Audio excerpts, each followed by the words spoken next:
Hello, good day everyone. In this video, we're going to talk about hygiene power together for a cleaner future. And before that, let's talk about building clean community and proper personal hygiene.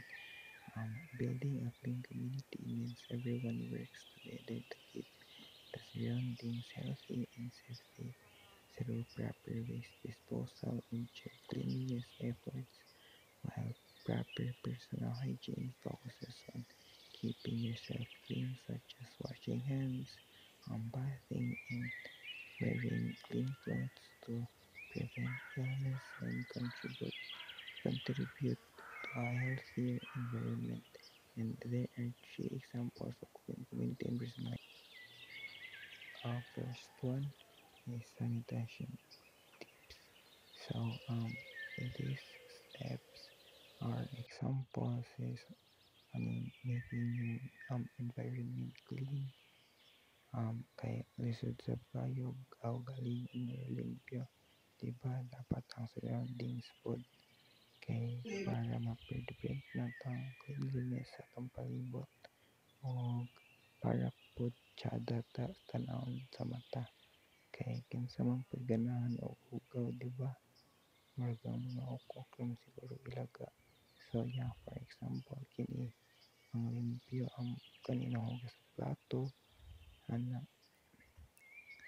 para lagi safety atong pagkaon dayon pag human sa tanan mag-sanitize din sa kamot para mawala ang germs.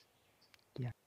Second one, proper waste disposal. So kini napakon sa to ang mga balance sa to ang basura. Always remember the waste belongs in the bin, not in the street. Okay.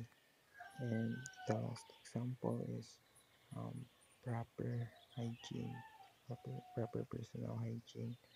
So, kini siya is atong kaugalingon na always need, yeah, for example, taking bath, wear clean clothes, wear, put deodorant or body spray to, para ma-prevent ang body odor.